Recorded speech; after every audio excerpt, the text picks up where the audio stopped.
तो सबसे पहले हम चलते हैं एक पीले पेज पे जो दिनांक 8 जुलाई 2022 को आया था। 8 जुलाई 2022 को ये पीला पेज 2 पृष्ठ का सतलोक आश्रम मैनेजमेंट हरियाणा के द्वारा ये पीला पेज निकाला गया है। दास आपको पढ़ के सुनाएगा, आप ध्यान से पढ़िएगा। बहुत ही मज़ेदार किस्सा है, सुन के आपको हंसी भी आएगी, आपको शर्मिंदगी भी होगी, आपको दुख भी होगा कि हम किन मूर्खों के बीच में फंसे पड़े हैं। 90% संगत चक्की के 2 पार्ट सतलोक आश्रम मैनेजमेंट हरियाणा और कोऑर्डिनेटरों के बीच में फंसी पड़ी है, यानी गुरुदेव के कलयुगी परिवार और मनमुखी रूप से ये कोऑर्डिनेटर लोग चक्की के 2 पार्ट हैं। बीच में बेचारे गेहूं रूपी भगत हैं जो पिसते जा रहे हैं। तो दिनांक 8 जुलाई 2022 को समय रात्रि को 10:10 पे, बताओ, मतलब रात को 10:15 बजे भी गुरुजी का आदेश आता है इनके पास में हिसार जेल से। 24 घंटे हिसार जेल खुली रहती है इन लोगों के लिए। देखो समय लिखा हुआ, देखो यहाँ साइड में, देखो यहाँ आप लोगों के देखो समय, ये बताओ 10:10 PM, बताओ रात को 10:15 बजे भी हिसार जेल से मैसेज आते हैं गुरुजी के। मतलब इनकी कोई बहुत ऊंची जान पहचान है, कोई मोटा भाई जैसे लोगों से मन में आता है जब भी गुरुजी को उठा के नींद से, और ये लोग मैसेज लिखवा लेते हैं कि गुरुजी पीला पर्चा लिखो फटाफट, टाइम नहीं है हमारे पास में, रात को तो टाइम मिलता है हमारे को। तो दिनांक 8 जुलाई 2022 और मैसेज क्या है, एक बार सभी भाई बहन ध्यान से पढ़ें। उत्तर प्रदेश की सर्व संगत से प्रार्थना है। उत्तर प्रदेश की संगत के लिए ये पीला पर्चा रात के 10:15 बजे हिसार जेल से गुरुजी से लिखवाया गया है। इन लोगों के अनुसार उत्तर प्रदेश की सर्व संगत से प्रार्थना है कि सतगुरुदेव जी का आदेश आया है कि उत्तर प्रदेश एक बड़ा स्टेट होने के कारण उत्तर प्रदेश को 2 भागों में बांटा गया है। एक पूर्वी उत्तर प्रदेश, दूसरा पश्चिम उत्तर प्रदेश, जिसमें पूर्वी उत्तर प्रदेश में भगत संजीव दास, ये उनके मोबाइल नंबर हैं, संभाग में सेवा संभालेंगे, और पश्चिम उत्तर प्रदेश में भगत हरदेश दास संभाग में सेवा संभालेंगे। उत्तर प्रदेश की संगत को ये कह के 2 भागों में बांट दिया गया है। उत्तर प्रदेश की संगत के ऊपर 2 तानाशाही हिटलर खड़े कर दिए गए हैं, ये कहकर, ये बहाना बना के कि गुरुजी का आदेश है, उत्तर प्रदेश बहुत बड़ा है और उत्तर प्रदेश है ना एक भगत के संभलने में नहीं आ रहा, तो उत्तर प्रदेश के 2 फाड़ कर दो, 2 हिस्से कर दो उत्तर प्रदेश के, एक पूर्वी उत्तर प्रदेश, एक पश्चिमी उत्तर प्रदेश। और पूर्वी उत्तर प्रदेश की सेवा संभालेंगे भगत संजीव दास, जो कि पहले से ही उत्तर प्रदेश के स्टेट कोऑर्डिनेटर हैं, संजीव दास। दूसरा कौन संभालेगा, भगत हरदेश दास। तो इन 2 महापुरुषों को उत्तर प्रदेश का हिस्सा बांट दिया गया है, उत्तर प्रदेश का विभाजन कर दिया गया है, और इन 2 महापुरुषों को सेवा दे दी गई है। और संभाग भी लिख दिए हैं, गोंडा, बहराइच, श्रावस्ती, बलरामपुर, बस्ती, सिद्धार्थनगर, संत कबीर नगर, अयोध्या, बाराबंकी, अंबेडकर नगर, सुल्तानपुर, अमेठी, सीतापुर। मतलब आधे जिले तो दे दिए संजीव हुड्डा को, संजीव दास उर्फ संजीव हुड्डा, जो कि बरवाला कांड के समय से ही उत्तर प्रदेश का स्टेट कोऑर्डिनेटर था। और अब इस संजीव दास के साथ में ऐसा क्या हो गया कि अब संजीव दास से उत्तर प्रदेश संभाला ही नहीं जा रहा। ऐसा अचानक से क्या हो गया, जो आदमी पिछले 8 साल से पूरे उत्तर प्रदेश को संभाल रहा है, अब अचानक से ऐसा क्या हो गया कि उत्तर प्रदेश उसके संभालने में नहीं आ रहा, और उत्तर प्रदेश के 2 भाग कर दिए गए हैं गुरुजी का नाम लेके। दरअसल हकीकत इसके पीछे क्या है वो आपको दास बताएगा। 14 जून 2022 को उत्तर प्रदेश में भी इन्होंने एक फर्जी आश्रम बना रखा है शामली में। तो उत्तर प्रदेश के शामली फर्जी आश्रम में कबीर प्रकट दिवस मनाया जा रहा था, और आप सबको पता है पुण्यात्माओं, ये सब के सब लोग काल प्रेरित हैं, काल भगवान इनके सिर पे बैठे हैं, और परमात्मा कहते हैं तत्व ज्ञान कोई ना कह रे झुमकरा, ये पैसे ऊपर नाच सुनो रे झुमकरा। सारा का सारा ड्रामा माया के पीछे हो रहा है, पैसों के लिए हो रहा है। उत्तर प्रदेश का स्टेट कोऑर्डिनेटर संजीव हुड्डा आजकल सतलोक आश्रम मैनेजमेंट हरियाणा की बातें ज़्यादातर नहीं मानता है, अपनी मनमानियां करता है। ज़्यादातर पैसा संगत के दान ज्योति पाठ का अपने पास में रख लेता है, मैनेजमेंट को ऊपर नहीं भेजता है। तो मैनेजमेंट को दर्द हो गया कि सारा पैसा हरामखोर अकेला खा रहा है, हम क्या अपनी ऐसी तैसी करवाने के लिए बैठे हैं? हमने किस लिए तेरे को स्टेट कोऑर्डिनेटर बनाया था उत्तर प्रदेश का? ये शामली में हमने क्यों करोड़ों रुपया लगा के ये फर्जी आश्रम खोला है? तेरे अकेले का पेट भरने के लिए, तेरे अकेले का घर भरने के लिए? हम क्या खाएंगे? भैंस का गोबर हमें कौन देगा फिर कमा कमा के? तो इस बात को लेके काफी दिनों से सतलोक आश्रम मैनेजमेंट हरियाणा अर्थात गुरुजी के कलयुगी परिवार के बीच में, अर्थात महेंद्र भगोड़े के बीच में, जो कि गुरुजी का कलयुगी छोटा भाई है। 2014 बरवाला कांड से भगोड़ा घोषित है। पिछले 8 साल से पुलिस के आगे दुम छुपा के छिपता फिर रहा है, जिंदा है या मुर्दा है ये भी भरोसा नहीं है। तो संजीव हुड्डा के नाक में नकेल डालते हुए कि बेटा अकेले तो नहीं खाने देंगे, मर जाएंगे लेकिन अकेला नहीं खाने देंगे।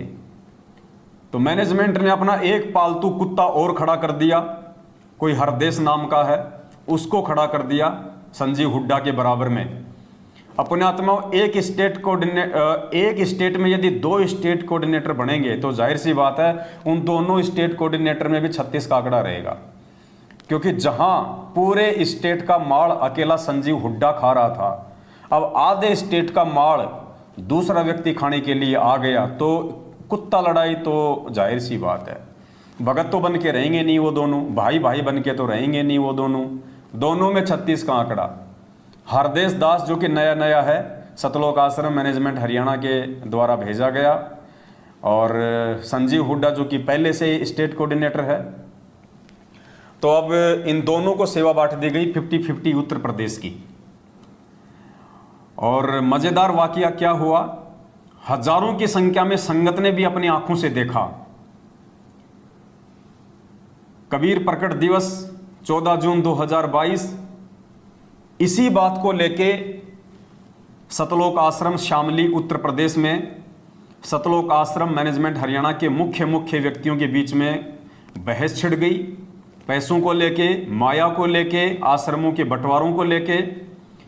और हुआ क्या पुण्यात्माओं, वो बहस इतनी आगे बढ़ गई, वो बातचीत इतनी आगे बढ़ गई कि उत्तर प्रदेश के स्टेट कोऑर्डिनेटर संजीव हुड्डा और इनका जो वर्ल्ड कोऑर्डिनेटर है देशराज मान डीडीए फ्लेट सादरा, दिल्ली में रहता है, महेंद्र भगोड़े की बुआ का लड़का है, जिसको गुरुजी की बुआ का लड़का भी कह सकते हैं, यानी गुरुजी की बुआ का लड़का।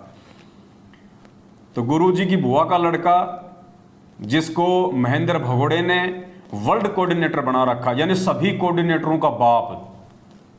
हिंदुस्तान के जितने भी स्टेट कोऑर्डिनेटर हैं, जिला कोऑर्डिनेटर हैं, जिला कोऑर्डिनेटर हैं, संभागीय कोऑर्डिनेटर हैं, और देश विदेश के जितने भी जो कोऑर्डिनेटर हैं उन सबका बाप बना रखा है गुरुजी के बुआ के लड़के को, देशराज को। ये देशराज कौन है? ये देशराज वही है, सारनामी है। और 2016 में ये दास के घर पे जयपुर आया था, अपने सारनामी कुछ गुंडों के साथ में 2 गाड़ियां भर के लेके आया था, हॉकी, बेसबॉल, रोड लेके आए थे। और दास जैसा कि बार बार आप लोगों को एक वीडियो दिखाता है मेरी मारपीट का, इन लोगों ने मुझे घर में बंद करके 10-15 मिनट तक जानवरों की तरह हॉकी से, बेसबॉल से मारा था। ये वही देशराज है जो गुरुजी की बुआ का लड़का है, सारनामी। बहुत पहुंचा हुआ भगत है, छोटा मोटा भगत नहीं, आप ऐसा वैसा मत समझना इसको। चौणक ऋषि की तरह बहुत ज्यादा भक्ति इसके पास में। जैसे चौणक ऋषि ने 4 एटम बम बनाए थे ना, ये पिस्तौल रखता है, ध्यान रखना। इसके साथ ज्यादा वाद विवाद नहीं करने का, ज्यादा छेड़ाछाड़ी नहीं करना इसके साथ में। इसको बहुत इज्जत देने का, इसको बहुत प्यार से बोलने का और इससे डरने का। और जहां भी आपको देशराज जी दिखाई दें, वर्ल्ड कोऑर्डिनेटर, झुक के सलाम करने का, आदाब आदाब, सलाम साहब, सलाम साहब, ऐसे करने का। नहीं तो ये भाई साहब तमंचा निकाल के, ऐसा निकाल के पिस्तौल, और ये कब क्या कर देंगे कोई भरोसा नहीं है। अगर आपको लाइव एग्जाम्पल देखना है तो आप भिवानी आश्रम में चले जाओ। एक भगत की पैर में इसने गोली मार रखी है, बेचारा आश्रम में पड़ा हुआ है। तो डर के रहने का, अगर भक्ति करनी है, संत रामपाल जी महाराज जी की भक्ति करनी है, तो देशराज जैसे वर्ल्ड कोऑर्डिनेटर से डर के रहने का, उसकी इज्जत करने का। वो आपके घर पे आ जाए और जो मांगे उसको देने का, जो भी मांगे देने का। आप समझ गए होंगे मैं क्या कह रहा हूं। अगर भक्ति करनी है तो रोटी नहीं, रोटी तो खाएगा वो, और भी कुछ मांगे मनोरंजन के लिए तो उसको देने का, नहीं तो वो टिकने नहीं देगा आप लोगों को, गुरुद्रोही का पर्चा निकलवा देगा। हो सकता है आपको पिस्तौल से भी उड़ा दे, कोई बड़ी बात नहीं है। तो वहाँ पे देशराज जी भी पहुँच गए और स्टेट कोऑर्डिनेटर संजीव हुड्डा जी बैठे हुए थे, हरदेश दास जी बैठे हुए थे, और भी गणमान्य व्यक्ति, इज्जतदार व्यक्ति, पहुंचे हुए महानुभाव वहां पे बैठे हुए थे। और उत्तर प्रदेश के भाई बंटवारे को लेके, आश्रमों के बंटवारों को लेके बात इतनी ज्यादा आगे बढ़ गई कि साहब देशराज और स्टेट कोऑर्डिनेटर संजीव हुड्डा दोनों में कुत्ता लड़ाई छिड़ गई। संजीव हुड्डा देशराज को मार रहा है, देशराज संजीव हुड्डा को मार रहा है, कुत्ता लड़ाई। 10-15 तो संजीव हुड्डा ने मारे, 10-15 देशराज ने मारे।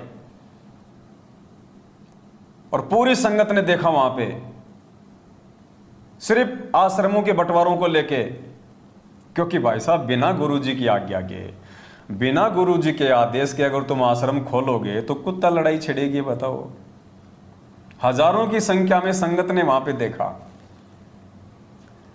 उसके चलते फिर ये पीला पर्चा निकाला गया है कि उत्तर प्रदेश की सर्व संगत से प्रार्थना है, सतगुरुदेव जी का आदेश आया है कि उत्तर प्रदेश एक बड़ा स्टेट होने के कारण उत्तर प्रदेश को 2 भागों में बांटा गया। अब ये तो कह नहीं सकते, अब ये तो इन्होंने बहाना बना दिया कि बहुत बड़ा स्टेट है। अरे कितना बड़ा स्टेट है, जब हमारा भगवान 27 साल से पूरा विश्व संभाल रहा था। तुम्हारे से एक छोटा सा उत्तर प्रदेश नहीं संभाला जाता? क्या खाक भक्ति करोगे, क्या खाक सेवा करोगे तुम?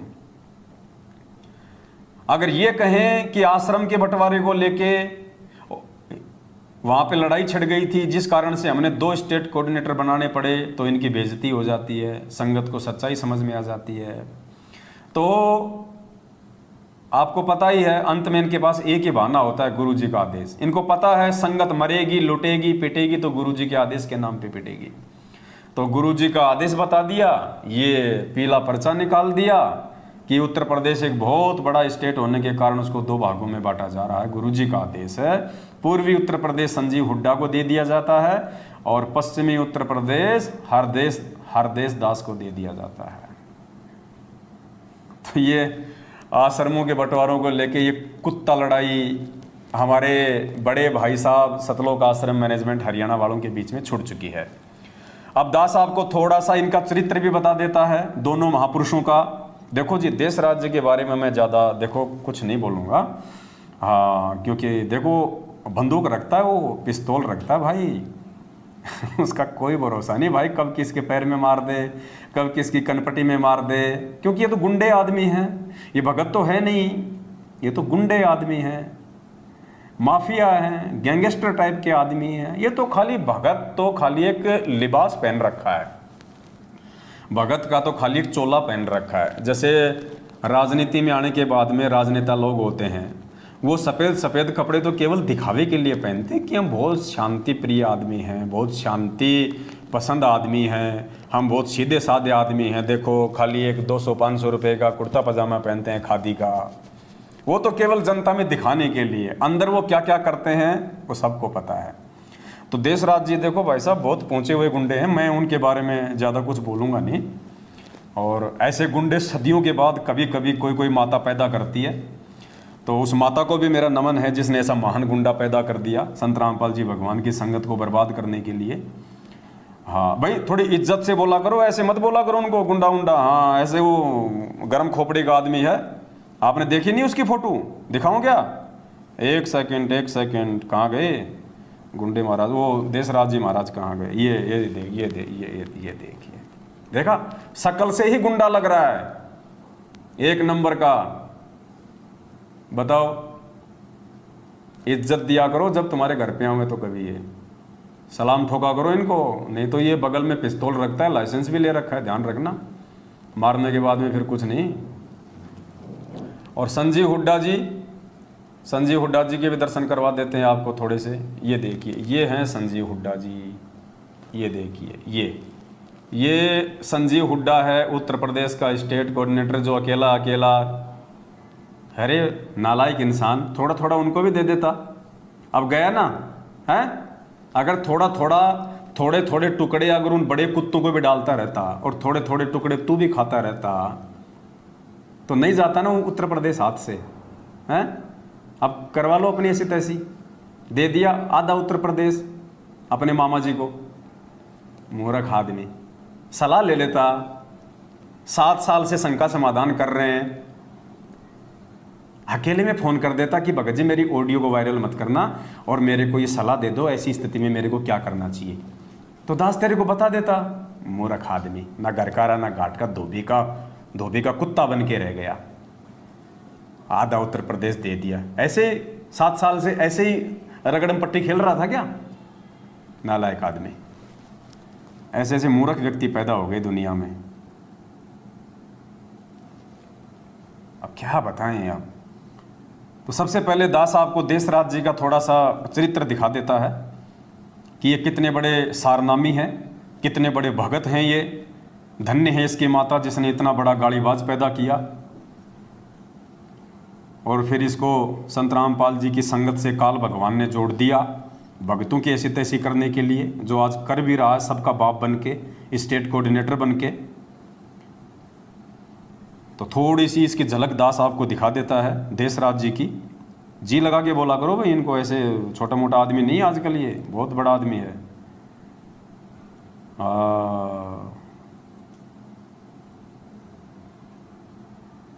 देखिए,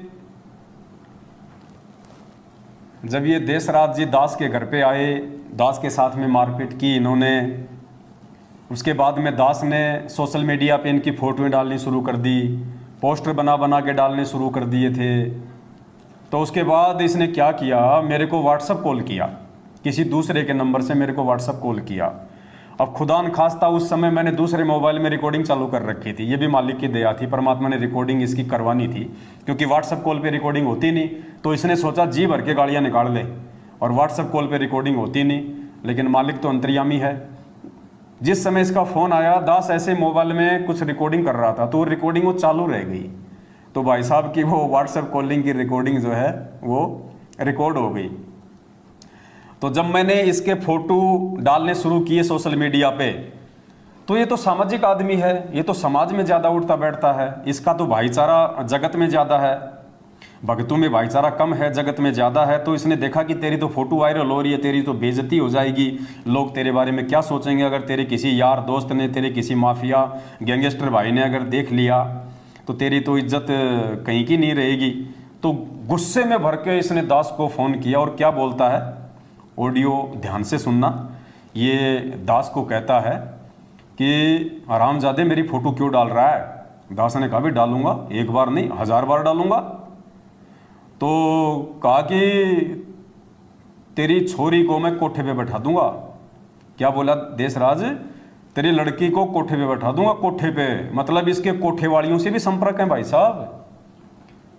देशराज दिल्ली वाले के, सतलोक आश्रम मैनेजमेंट हरियाणा के, गुरुजी के बुआ के लड़के के, देशराज मान के, जो सादरा में डीडीए फ्लैट में रहता है, साथ में पिस्तौल रखता है, गुंडे जैसी शक्ल वाला है, वो बोला कि तेरी छोरी को अर्थात तेरी बेटी को मैं कोठे पे बैठा दूंगा अगर तूने दोबारा मेरी फोटो डाली तो। इसका मतलब कोठे वालियों से भाई साहब के गहरे संबंध हैं दिल्ली में कोठे वालियों से इसके बहुत गहरे संबंध हैं। वरना ऐसे कौन बैठा देगा, ऐसे कौन बैठाएगा, कौन बैठाने देगा ऐसे कोठों पे भाई किसी भी अनजान को। तो ये बात वही कह सकता है जिसके ऑलरेडी कोठे वालियों से, वेश्याओं से जिसके संपर्क हैं। तो देख लो भाई, तुम्हारा स्टेट कोऑर्डिनेटर, ये तुम्हारा वर्ल्ड कोऑर्डिनेटर, और हाँ ये तो वर्ल्ड कोऑर्डिनेटर है भाई, इसकी तो मतलब विदेशों तक इसकी कोठेवालियों से जान पहचान होगी फिर तो, क्योंकि विदेशों में भी जाता है ये तो कोठेवालियों के तो आपस में लिंक होते हैं देश विदेश में। तो इसके तो भाई ये तो विदेशों में भी बैठा सकता है कोठे पे। तो बोला तेरे लड़के को कोठे पे बैठा दूंगा। एक सारनामी के वचन है ये, एक सारनामी भगत के वचन, गुरुजी के रिश्तेदार के वचन, जिनको कुछ संगत का मूर्ख तबका बहुत बड़ा भगत समझ के अपने आप को धन्य मानता होगा जब ये उसके घर पे आता होगा, और नालायक को ये पता नहीं कि जब ये तुम्हारे घर पे आता होगा तो इसकी नज़र तुम्हारी बहन बेटियों पे रहती होगी। क्योंकि परमात्मा कहते हैं कुत्ते की नज़र हड्डी पे रहती है और सूअर की नज़र टट्टी पे रहती है। कुत्ते की हड्डी पे, सूअर की टट्टी पे। और ऐसे जो माफिया टाइप के जो व्यक्ति होते हैं, जो भगत के नाम पे गुंडे, तो उनकी नज़र कहाँ रहती होगी? सोचो, जो मुझ पवन दास को, एक भगत को, अपने भगत भाई को ये कह रहा है कि तेरी बेटी को मैं कोठे पे बैठा दूंगा, तो ऐसा व्यक्ति, ऐसा वर्ल्ड कोऑर्डिनेटर जब आपके घर पे आएगा तो उसकी नज़र आपकी माँ और बहन बेटी पे रहेगी। यदि युवा है तो बूढ़ियों पे नज़र नहीं डालता ये, क्योंकि वर्ल्ड कोऑर्डिनेटर है, इसको क्या कमी है भाई साहब? बूढ़ी औरतों पे क्यों नज़र डालेगा ये? अनाप शनाप संगत का पैसा करोड़ों की संख्या में है। जब मर्जी आवे, इसने अपना पासपोर्ट बनवा रखा, वीज़ा इसके जेब में रहता है। जब मर्जी अमेरिका जाए, जब मर्जी नेपाल जाए, जब मर्जी पाकिस्तान जाए, क्योंकि वर्ल्ड कोऑर्डिनेटर है। हराम का पैसा 24 घंटे इसकी जेब में रहता है संगत का।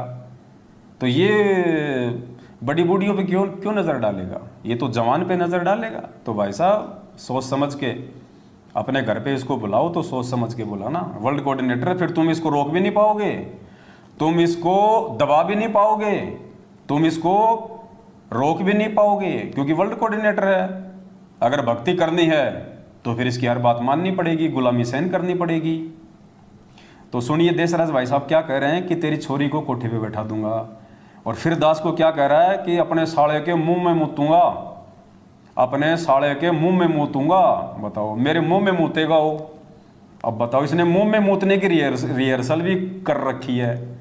अब हो सकता है अपने परिवार वालों के मुंह में मूतता होगा ये, तो इसने वो रिहर्सल कर रखी है मुंह में मूतने की, वरना ऐसे कैसे मूत देगा मुंह में? एक बात बताओ, ऐसे कैसे मूत देगा?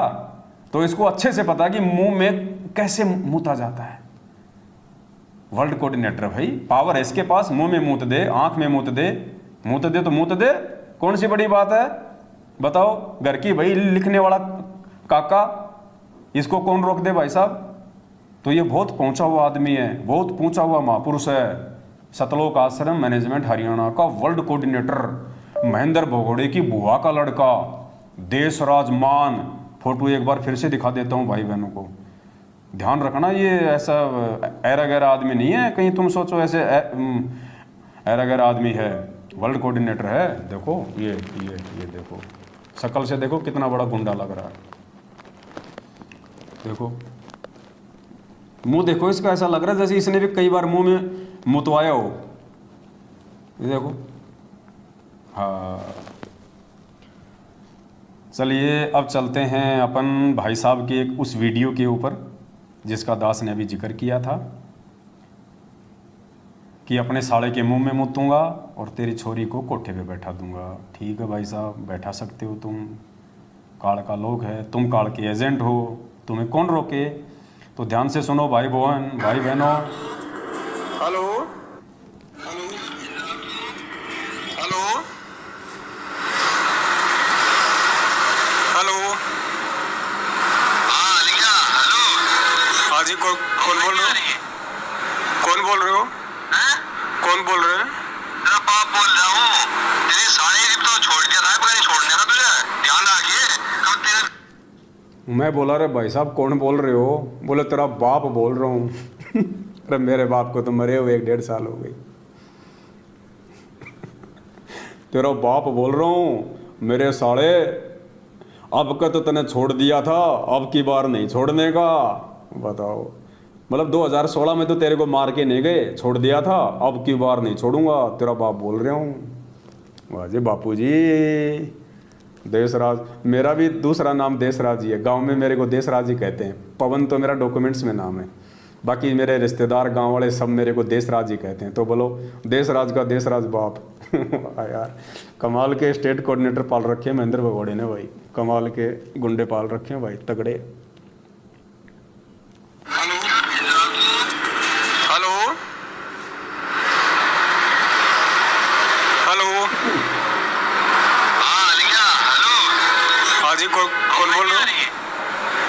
बोल रहे हो? कौन बोल रहे हैं? तेरा बाप बोल रहा हूँ। तेरी सारी जिप तो छोड़ दिया था, नहीं छोड़ने का तुझे ध्यान रखिए। कब तेरे दिमाग में क्रस फहमी हो। कौन बोल रहे हो बड़े भैया? छोड़ दिया बच्ची नहीं उठाऊंगा और इसे उठाऊंगा उठ में जो तू बड़ा बड़ा लैंडलॉर्ड है क्या? अरे यार गाड़ी थोड़ी निकालते भाई साहब ऐसे। नहीं गाड़ी नहीं निकालते तू ये काम क्यों कर रहा तू? हाँ कैसे होगी मेरी फोटो लगाकर बदतमीजी भेज रही है मुझे। भाई साहब आप अपने आप को परम संत रामपाल जी महाराज जी का शिष्य कहते हो और आप गालियां निकाल रहे हो, कैसे भगत हो आप? तू कौन होता है मेरे से पूछने वाला? पूछने वाला क्यों नहीं होता हूँ मैं? जो गाली निकालेगा उससे सवाल जवाब नहीं किया जाता क्या?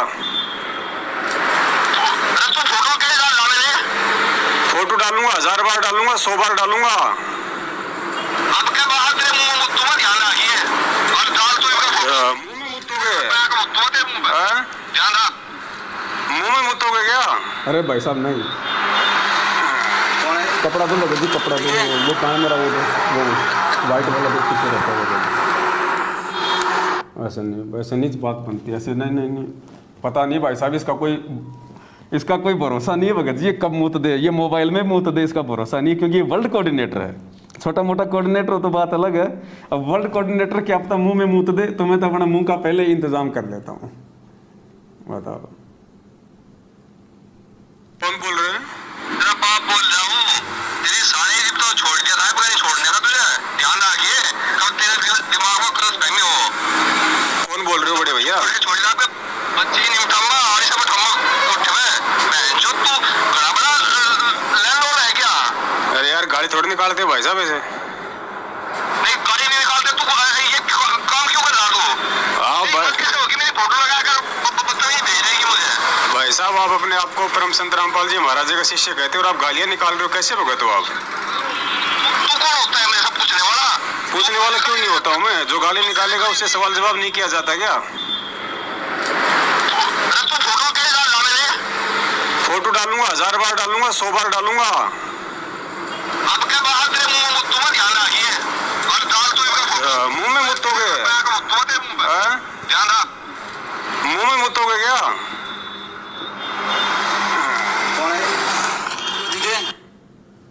तो भाई और बहनों, जय बोलो मुंह में मूतने वाले बाबा की जय हो, देश राजमान की जय हो, सतलोक आश्रम मैनेजमेंट वर्ल्ड कोऑर्डिनेटर मुंह में मूतने वाले बाबा की, मूतनाथ बाबा की जय, मूतनाथ बाबा की जय हो।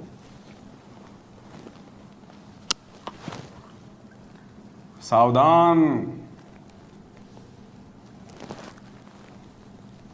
अगर किसी के पास ये ना हो तो बोतल रखा करो, और कभी मिल जाए ये मूतनाथ बाबा और मूतने की इच्छा हो जाए तो बोले बाबा बोतल में मूत दे, मेरे को तो माफ़ कर, बोतल में मूत दे, ज़्यादा मूतने की इच्छा हो रही है तो थोड़ा सावधान रहना। ये सतलोक आश्रम मैनेजमेंट हरियाणा है, कोई छोटे मोटे, कोई गली के, कोई छोटे मोटे, कोई उठाई गिरे थोड़ी हैं। ये पहुँचे हुए गुंडे हैं, पहुँचे हुए गुंडे, इंटरनेशनल गुंडे, छोटे मोटे गुंडे नहीं है, इंटरनेशनल गुंडे हैं ये।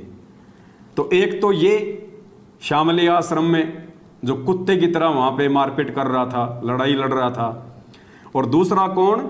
संजीव हुड्डा, उत्तर प्रदेश का स्टेट कोऑर्डिनेटर संजीव हुड्डा।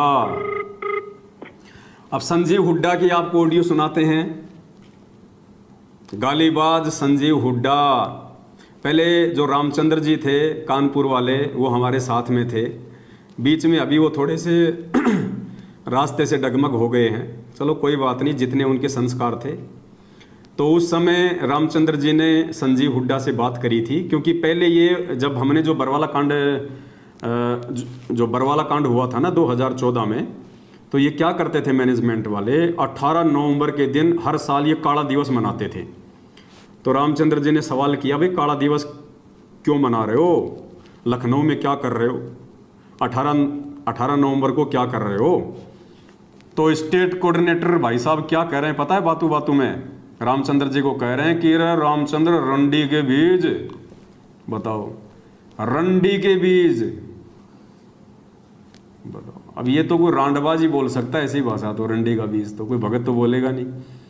और वो भी सारनामी संजीव हुड्डा, सारनामी भगत, और उत्तर प्रदेश के सभी भगतों का मसीहा, स्टेट कोऑर्डिनेटर, और एक भगत को क्या कह रहा है, रंडी के बीज। तो भाई ये तो कोई रंडबाजी बोल सकता है, छोटे मोटे मेरे जैसे की तो औकात नहीं भाई मैं किसी को रंडी का बीज बोल दूं, क्योंकि मुझे तो पता है कि सामने वाला भगत और मैं भगत है, उसकी माँ मेरी माँ। अगर मैं दूसरे भगत की माँ को, दूसरे भगत को गाली दूं कि रंडी के बीज, तो सोचो मैंने तो मेरी माँ को रंडी बोल दिया, मेरी माँ को। तो संजीव हुड्डा को ये पता नहीं कि तूने रामचंद्र जी को नहीं, तूने अपनी माँ को रंडी बोल दिया, अपनी माँ को। बताओ, आज इनका खून तो खोल रहा होगा तगड़ा कि बेटा अब की बार मिल गए तो सरी कलम करेंगे इसका तो। परमात्मा कहते हैं सिर पे साई सत्य है तो को क्या बहेरे, तुम्हारे जैसे रांडबाज। तो देखो भक्तों, जो नए भाई बहन है ना, उनको विचार करना चाहिए इन बातों पे। तुम किन लोगों को अपने घरों पे बुलाते हो, तुम किन 2 कौड़ी के टुच्चे, किन 2 कौड़ी के टुच्चे गुंडे मवालियों की तुम गुलामी कर रहे हो। भगत के नाम पे धब्बे, जिनको बोलने तक की तमीज नहीं। भगतों को कह रहे हैं रंडी के बीज, सुनाऊंगा भी। वो कह रहा है कि इस अपने साले के मुंह में मूतूंगा, तेरी छोरी को कोठे पे बैठा दूंगा, बहन की गाड़ी निकाल रहा है। ये जो नई संगत है ना, जो नई संगत जुड़ रही है फर्जी नामदान केंद्रों से, मेरी उन सभी भाई बहनों से प्रार्थना है, तुम इंसान हो या जानवर हो। अगर तुम जानवर हो, तुम्हारे अंदर बुद्धि नहीं है, तब तो ठीक है। बेबुद्धि लोगों को तो ऐसे ही गुंडे मवाली लोगों के हाथों में रहना चाहिए। अगर तुम इज्जतदार हो, तुम समझदार हो, अगर तुम इंसान हो और संत रामपाल जी के तत्वज्ञानी भगत हो, उसके बाद भी तुम ऐसे टुच्चे गुंडे मवाली 2 कौड़ी की औकात वाले भक्तों को रंडी के बीज बोलने वाले, मुंह में मूतने वाले मूतनाथों के पीछे तुम चल रहे हो। और अपना वर्ल्ड कोऑर्डिनेटर बना के, स्टेट कोऑर्डिनेटर बना के तुमने उनको अपने सिर पे बैठा रखा है ताज की तरह।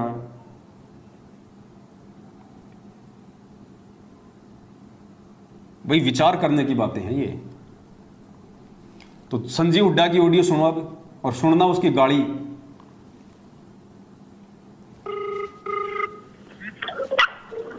हेलो, संजीव हुड्डा जी सच्चाई। कौन हो भाई? कानपुर से रामचंद्र दास। हाँ सुना भाई। 18 तारीख को लखनऊ में क्या कर रहे हैं भगत जी? क्या करना क्या करना है? हाँ, मैसेज पूरे देश में डाला तो बताइए ना 18 तारीख को आप क्या कर रहे हो भगत जी? यूपी के स्टेट कोऑर्डिनेटर हो तो आप जवाब दो ना भगत जी। भक्तों को देते हैं भाई जवाब। अरे भक्तों को देते हैं। रामचंद्र सुधर जा, कुछ नहीं रखे अरे आप, हम सुधरे या ना सुधरे, आप इसका जवाब दो। आप 18 नवंबर को लखनऊ में। अरे मैं सुधार दो ना फिर। अरे तुम क्यों सुधारने क्यों नहीं आ रहे हो? आ जाओ ना सुधारने के लिए। अरे मान जा, रामचंद्र कुछ नहीं रखा। दास कभी नहीं मानेगा, तुम्हारे जैसे गद्दारों से करता रहेगा। और आप जवाब दो ना, दुनिया की बातें छोड़ो, आप ये जवाब दो 18 नवंबर को लखनऊ में क्या कर रहे हो? संजीव हुड्डा जी, ये धमकियां देना छोड़ दो। फालतू बकवास मत ना तो क्या कर रहे हो तुम लखनऊ में, ये पहले बताओ ना भगत जी। फालतू बकवास छोड़ो। मान जा रामजादे, मान जा। अरे नहीं मानूंगा, तुम जैसे लोगों को नहीं मानूंगा। ये गालियां तुम देते रहो। 18 नवंबर को तुम क्या कर रहे हो ये पहले बताओ। पुण्यात्मा क्या कह रहा हो? डंडा दे दूंगा। कहाँ दे देगा अब मैं तो नहीं बता सकता आप लोगों को, आपने सुना ही होगा, बोले तेरे डंडा दे दूंगा।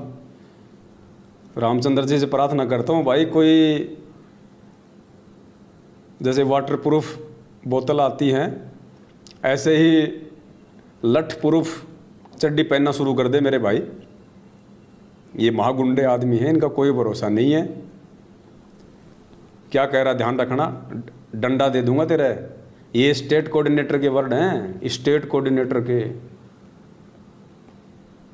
बताओ, डंडा दे दूंगा, बताओ ये भाषा है? ये सारनामी भगत की भाषा है, संत रामपाल जी के सारनामी भगत की और लाखों भगतों के बाप बने बैठे स्टेट कोऑर्डिनेटर की भाषा है कि तेरे पिछवाड़े में लठ दे दूंगा। रामचंद्र भाई, लठ पूर्व चड्डी बनवा ले कहीं से, अगर बनती है तो, मुझे तो पता नहीं है भाई। मांझा। तो क्या कर रहे हो तुम लखनऊ में, ये पहले बताओ ना भगत जी, फालतू बकवास छोड़ो। अरे मांझा रामजादे मांझा। अरे नहीं मानूंगा, तुम जैसे लोगों को नहीं मानूंगा, ये गालियां तुम देते रहो। मैं डंडा दे दूंगा। 18 नवंबर को तुम क्या कर रहे हो ये पहले बताओ। संजीव हुड्डा जी, यूपी स्टेट कोऑर्डिनेटर, ये गालियां देना बंद कर। मुर्गा बना का मुर्गा रोड पर ध्यान रखिए। 18 नवंबर को तो लखनऊ में क्या मुर्गा बना के मारूंगा साले का रोड पे। रामचंद्र ये तो मुर्गा भी बनाना जाना है भाई। रामचंद्र सुन रहे हो तो ध्यान रखिए, ये तो मुर्गा बना के मारना भी जाना है। मुर्गा बना के मारूंगा मुर्गा। रामचंद्र कहाँ कहाँ सहन करेगा तू। लठपुर चड्डी सिलवाएगा या मुर्गा बनेगा। ये परमात्मा दया करना भक्तों की। फालतू बकवास छोड़ो। मांझा रामजादे मांझा। अरे नहीं मानूंगा, तुम जैसे लोगों को नहीं मानूंगा, ये गालियां तुम देते रहो। मैं डंडा दे दूंगा। 18 नवंबर को तुम क्या कर रहे हो ये पहले बताओ। संजीव हुड्डा जी, यूपी स्टेट कोऑर्डिनेटर, ये गालियां देना बंद कर। मुर्गा बना का मुर्गा रोड पर ध्यान रखिए। 18 नवंबर को तो लखनऊ में क्या कर रहा है, तुम क्या मुर्गा बनोगे? तुम तो कानपुर नहीं दिखाने। तेरा मुर्गा बना का मारूंगा, ध्यान रखिए इस बात का। अरे ठीक है। रामपाल जी महाराज के वास्तव में शिष्य हो। ध्यान रखिए। तुमने बहुत नुकसान कर ली, बहुत बकवास कर ली है। संजीव हुड्डा जी अगर बोल साले का कान पर मारूंगा, रामजा का बकवास करे। आया संजीव हुड्डा जी, आप रामपाल जी महाराज के वास्तव शिष्य हो, तो आप कानपुर आकर के मैंने ठोकने की औलाद हो आप। रामचंद्र रंडी के बीज। अरे रामजा दे वास्तव रंडी के बीज। पहले तो मुझे ऐसा लगा जैसे एक पेड़ आता है अरंडी का, एक अरंडी का पेड़ आता है जिसके अंदर मूंगफली जैसे दाने आते हैं, जिसका तेल निकलता है। तो पहले तो मैंने सोचा कि इसने बोला अरंडी के बीज, तो मैंने कहा तो बहुत अच्छी बात है, बताओ रामचंद्र अरंडी का बीज है, फिर तो तेल तो लाने की जरूरत पड़ती ही नहीं होगी, खुद ही निकाल लेता होगा। फिर मैंने ध्यान से सुनी ऑडियो, तो इसमें क्या था, अरंडी के बीज। कहाँ अरंडी और कहाँ रंडी। उत्तर प्रदेश के नए नए भक्तों, इसने रामचंद्र को रंडी की गाली नहीं दी। रामचंद्र भी एक भगत है, और तुम उत्तर प्रदेश के लाखों की संख्या में जुड़े हुए भी भगत हो। इसने अकेले रामचंद्र को रंडी का बीज नहीं कहा, इसने उत्तर प्रदेश की सारी संगत को रंडी का बीज कहा है। उत्तर प्रदेश की संगत की सभी माताओं को आपके स्टेट कोऑर्डिनेटर ने रंडी कहा है, रंडी। विचार करने की बातें हैं ये, विचार करने की बातें हैं। तो आप कानपुर आकर के मैंने ठोकने की औलाद हो आप। रामचंद्र रंडी के बीज। अरे बहुत यही परमात्मा ने ज्ञान दिया ना, यही परमात्मा ने ज्ञान दिया है संजीव हुड्डा जी। कितने यूपी के कितने बाप है? अरे